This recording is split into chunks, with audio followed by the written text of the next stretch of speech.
NERF.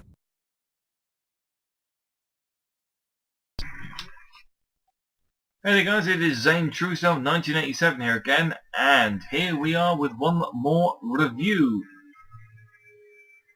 Oh come on, you're supposed to be in first place by now. It's my Gran Turismo 6 driver.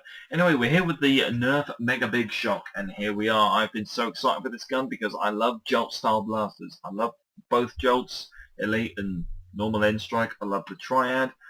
I even like the old double shot. Is it? Or double strike? Well, there's the zombie strike, the tiny little green pistol with the hammer shot. Brilliant little thing. But this is the Bigshock, and here we are with this. Looking at the cosmetics, basic Jolt format has, well, obviously not been changed. It's still got the standard trigger setup and the standard plunger tube. The old pin rod trigger, of course. Speaking of the trigger, it is grey trigger, which can be a bit of a letdown. It may not be brilliant. They could have done better, which is what grey trigger means. However, it is still fun, because I love Jolt weapons. Now, most Jolt weapons have never had anything like an extra feature. No tack rail, no real sights. Yeah, I've had the little grooves, but nothing major. This actually has a sight and actually has dart storage. But you can only use one at the same time.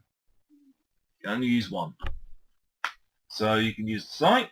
Huzzah, hooray, yes, I can look through a tiny hole, which for a pop shotter is useless. So dart storage is its only major function, really. There's no point in having a sight in there at all.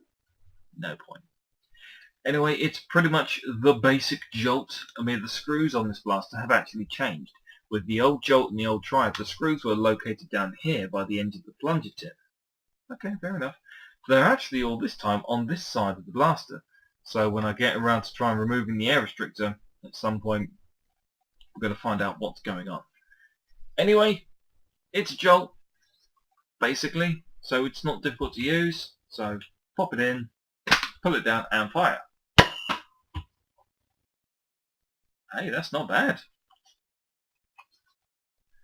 I mean, distances, considering this is a Mega Blaster, and since they claimed the Centurion would hit 100 feet, which it didn't.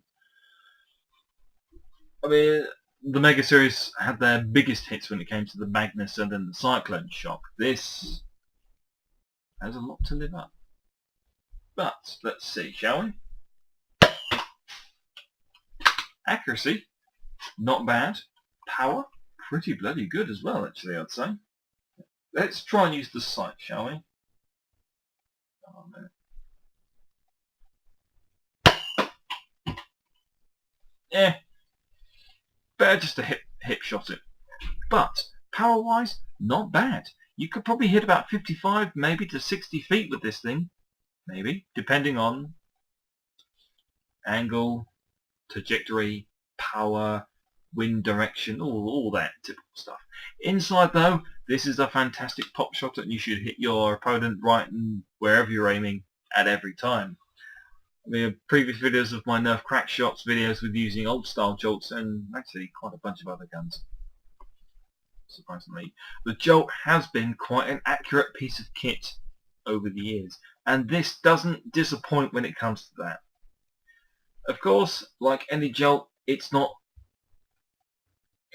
really functional, really. I mean, if you're trying to use this in an HVZ, it's like an ultimate last resort, because you have your main arm, which could be something like I don't know, for example, Retaliator with a 25 or 35 drum.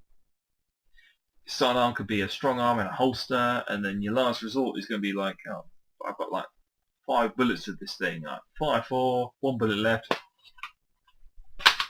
You'll never take me, fools! And I pity the fool that is in that situation. And yes, that was a bad 18 reference, I am sorry. Anyway, this is a brilliant... Use 3 when we can use 1 million exploding kegs! You can wait for a second. But anyway, yeah, it's cheap, £8. It's easy to use, it's simple, it's a pot shotter. Everybody wins. But I digress. I've been Zane Truesdale. This has been the NERF Mega Big Shot from the N-Strike series, and I'll see you guys next time.